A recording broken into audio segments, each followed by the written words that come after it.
الشيطان الرجيم بسم الله الرحمن الرحيم يا أيها الذين آمنوا اتقوا الله حق تقاته ولا تموتن إلا وأنتم مسلمون.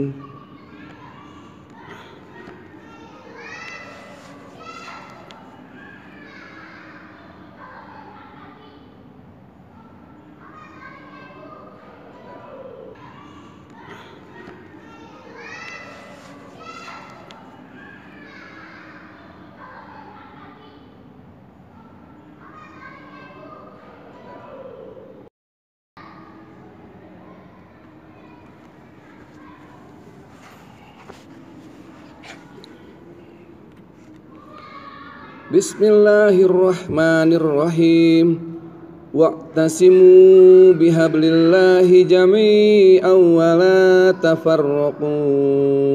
Wadhkuru ni'matallahi 'alaikum idh kuntum a'da'.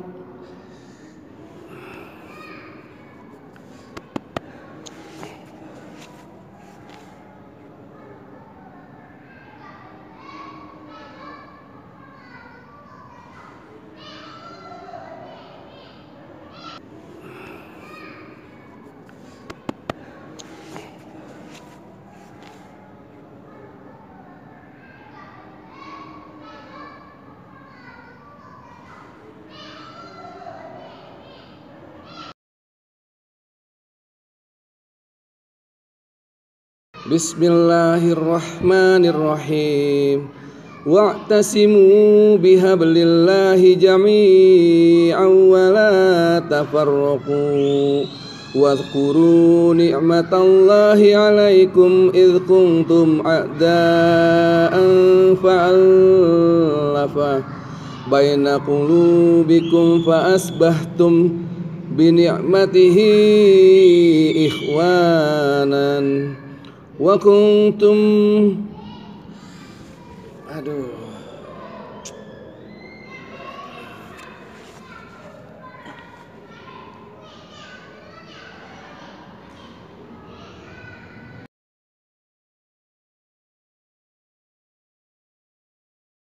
Apa sih lo benar madanya, Cil?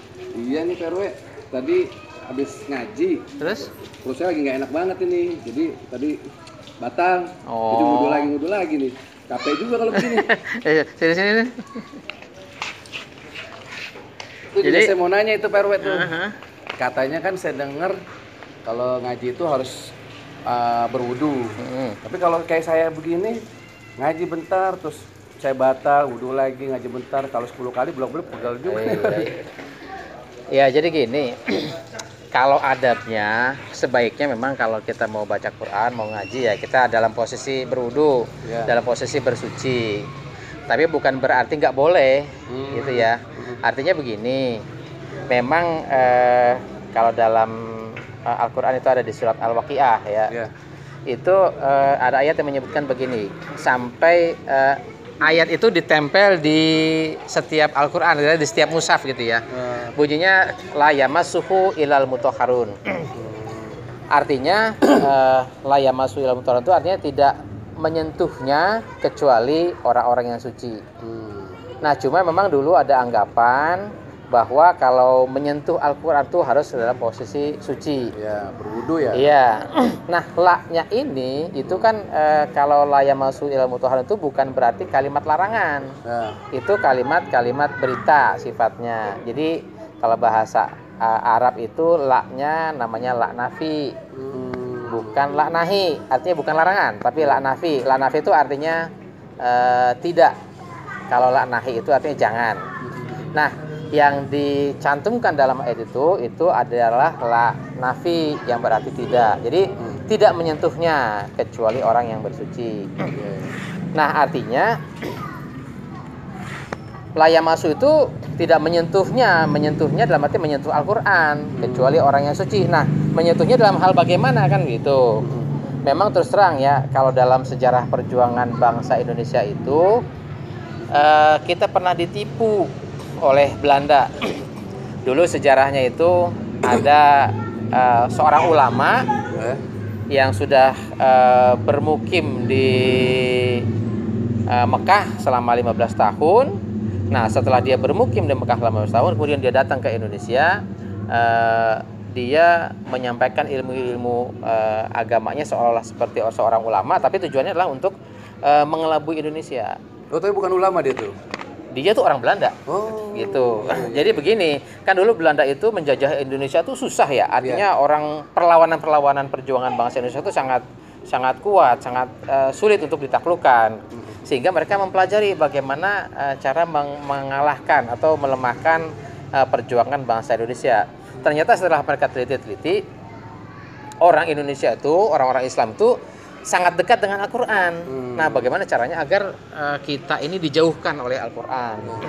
Nah, salah satunya adalah setelah mereka mempelajari Islam di Makkah itu, maka mereka kesimpulannya adalah bagaimana cara menjauhkan umat Islam dari Al-Quran.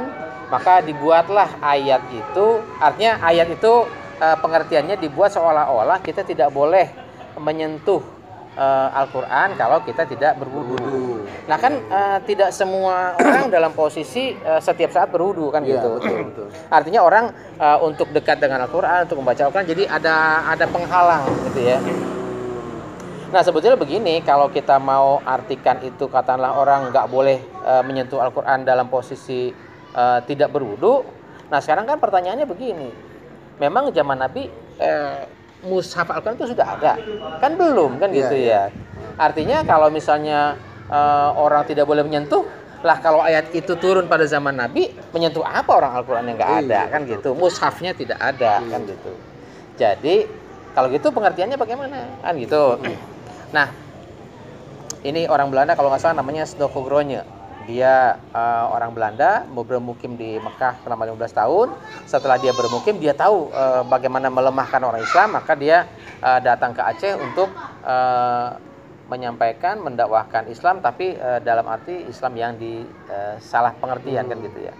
Artinya begini, sekarang kita kembali kepada masalah mushaf Al-Quran. Kalau ayatnya sudah turun pada zaman Nabi, sedangkan zaman Nabi tidak ada mushaf, berarti apa yang dilarang kan gitu, apa yang mau disentuh kan gitu. Mushafnya belum ada. Mushaf itu ada setelah zaman Khalifah Utsman, itu pun juga baru beberapa kan gitu. Nah kalau kembali kita ke istilah mutahharun ya. Al-mutahharun itu artinya suci kan gitu ya, atau orang yang suci. Nah kalau mutahharun itu suci, itu lawannya apa dalam agama kan gitu. Tentu kalau kita belajar fikih itu suci itu lawannya najis. Nah gitu ya. Nah najis itu kalau dalam Al-Quran disebutkan innamal musyrikuna najasun. Orang musyrik itu adalah najis. Nah sekarang kalau saya duduk sama Acil, misalnya Acil tergolong orang musyrik, berarti saya nggak boleh dong nyentuh Acil karena tergolong najis. Tentu kan dalam arti sesama manusia kan nggak mungkin begitu kan gitu ya. Dalam arti Al-Quran itu tidak menyentuh orang-orang yang selain orang yang bersuci atau orang yang suci.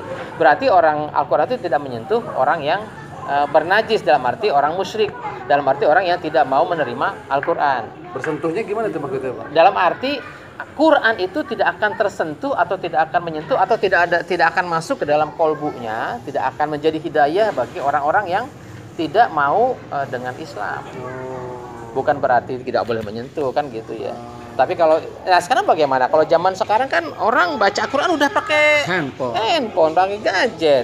Lah apa ya? Sekarang memang saya lagi batal wudhu, saya terus lepasin handphone saya karena di sini ada Qurannya kan gitu ya, nggak bisa begitu. Jadi ada juga orang yang menerjemahkan atau mengartikan, misalnya kan Al-Quran tuh ada yang semuanya isinya teks Arab gitu kan. Ada juga yang pakai terjemahan. Maka mereka ada yang bilang begini, kalau yang semuanya full pakai teks Arab itu kalau di situ nggak boleh kalau nggak wudu. Tapi kalau yang pakai terjemahan boleh. Kan nggak bisa. Ya kalau hukum kan nggak bisa setengah-setengah. Boleh enggak kan gitu. Sehingga yang dimaksud dengan la yamassuhal mutahharun adalah Al-Quran itu tidak akan menyentuh atau Al-Quran itu tidak akan masuk ke dalam kolbunya orang-orang selain orang yang suci, yang mutahharun, yang mau dengan Quran. Iya, yang mau dengan Quran. Jadi yang namanya orang kafir, orang musyrik, orang munafik dan lain-lain yang hatinya kotor, ya dia tidak akan tersentuh oleh Al-Qur'an kecuali mereka mau membuka hatinya untuk mendekatkan diri atau membuka pintu kepada Al-Qur'an untuk masuk ke dalam hatinya, sehingga Al-Qur'an itu akan menjadi hidayah buat orang-orang itu. Jadi gitu Pak RW. Jadi Iya. nggak apa-apa lah ya sebetulnya. Iya, kecuali sebetulnya. kalau kotor banget atau memang. Iya, prinsipnya adabnya sebaiknya berwudu. Tapi kalau model kayak saya ini misalkan batal itu nggak harus Iya, balik. kalau takutnya nanti nggak yakin ya udah lalu bacanya pakai handphone aja kan. Iya. Ya oke deh kalau gitu Pak RW, saya terusin ngajinya lagi. Iya, silakan. Tanggung deh baru Iya. Ya, makasih udah, Pak RW. udah sampai ke sini malu wudu aja Wudu lagi. aja deh. Iya, udah di Iya. kamar mandi. Oke, makasih Pak RW. Iya, makasih ya. Kawan ke semua, jadi kadang-kadang kita suka salah persepsi ya. Artinya orang mau baca Quran terus dihalang-halangi oleh satu peraturan yang sebetulnya peraturan itu justru akibat atau dibikin oleh orang lain, bukan oleh kita sendiri kan gitu ya. Sehingga sebetulnya kalau bicara orang mau baca Quran ya kapanpun dia baca Quran silahkan saja kan gitu ya. Artinya Al-Quran itu kan kalau bentuknya mushafnya kalau sekarang kita bicaranya mushaf Al-Quran. Mushaf Al-Quran itu memang baru ada sejak zaman Utsman, itu pun juga baru beberapa, belum sebanyak yang seperti sekarang ini.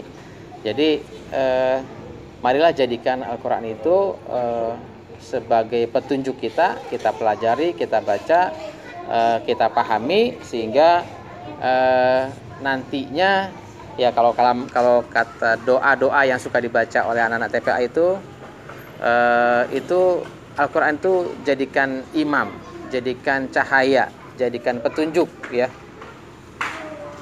Allahumma arhamna bil Quran waj'alhu imaman wa nuron wa hudan wa rahman, sehingga Al-Quran itu menjadi imam buat kita, menjadi petunjuk buat kita. Tentu kita yang hatinya bersih, yang hatinya mau menerima Al-Quran. Kalau hatinya kotor, tentu kalau dalam bahasa Al-Quran itu fi qulubihi maradun ya, hatinya ada penyakit. Penyakit itulah yang menyelimuti, penyakit itulah yang menghambat Al-Quran atau hidayah untuk masuk ke dalam hatinya. Tapi kalau kita membuka diri, insya Allah hidayah Al-Quran akan masuk ke dalam diri kita masing-masing. Terima kasih.